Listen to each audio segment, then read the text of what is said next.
Coming at you today with a frequently asked question. Molly, what do I even say on my social media feeds? And most people don't like this when I give the answer, but it really depends on you. Ugh, I know, doesn't that hurt? Because you're like, but I'm coming to you for advice. The truth is, my friends, what you say on social depends so much less on what is trending right now. I mean, that plays into it. But what's most important is that the message that you're putting out there connects with the person on the other side of that screen who you are most equipped to serve. I, as a social media strategic planner, a marketing coordinator, my job is to give you the formatting that helps you connect and find that audience. My job is to give you the tips and how to tell that story.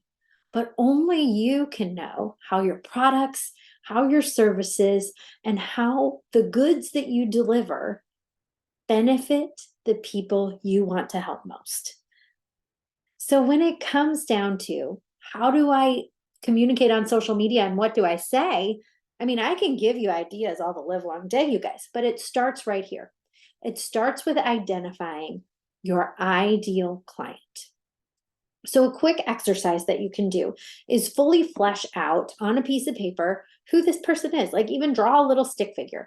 Give her or him a name, give them an age, give them a job, give them a family if they have one, give them some interests, give them a target like income bracket. But until you know exactly who it is that you serve, it's going to be super hard to create the social media content that will get them to move, to stop their scroll, to click into your website, to make that purchase, to book that appointment.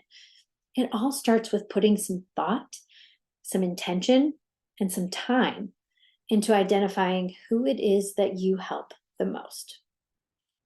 So, for example, I did this, and your target market can change. So, when I did this exercise about 18 months ago, I had a demographic that was a female. She was in her mid 30s. She was a business owner in a small town. She had an idea. She loved to use social media, but she just didn't have the time. And she would didn't always have the skill to create social media content. I named her Jamie. She was about 36 years old. And I had Jamie pretty well known to a T. She loved to watch Friends in her free time. She had two kids. She liked to have a cold beer at the end of a long day. And so it helped me really identify how to write my caption, the verbiage to use, the examples to use, the stories to tell. And that really, identifying Jamie at that point, helped me know how to talk to her in a way that really took down the barrier of the screen and helped really create a connection, even though we were coming from opposite sides of the Facebook realm or the Instagram realm, however she saw me. But by having that clear picture in my head every time I went to write a post or create a graphic, I could more quickly tap into that creativity and use those ideas to get right in front of Jamie. And in the same vein, that helped me to kind of repel those people who I didn't want to work with, who weren't my ideal audience. My husband, for example, is like, Molly, I don't know why I'm on your email list. I don't care about this stuff you put in there. And I said, that's okay. You're not my ideal audience. So it really helps me. And I think it will help you too. If you take about 5 minutes today and just get really clear on who that ideal target market is.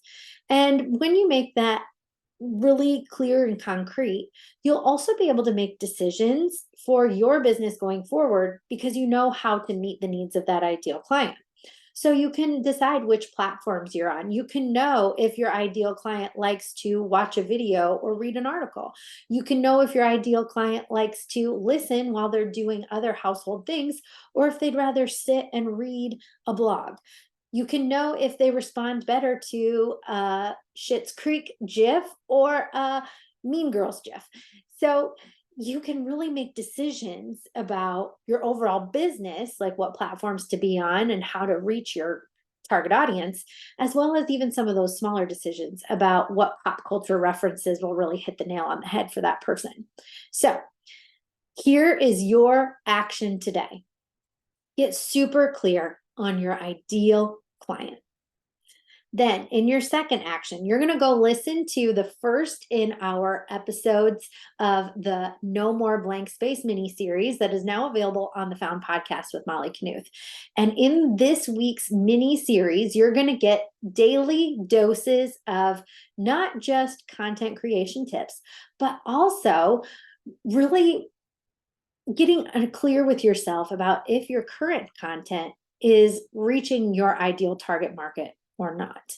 So here's what you're going to do. You're going to go and you're going to journal, or you're going to write, or you're going to make a bullet point list about your ideal client. And then you're going to go listen to the Found Podcast with Molly Knuth, and you're going to listen to it every day so that by the end of this week, you are making content that more connects, reverberates, and just lets your ideal client know that you see and understand where they're coming from.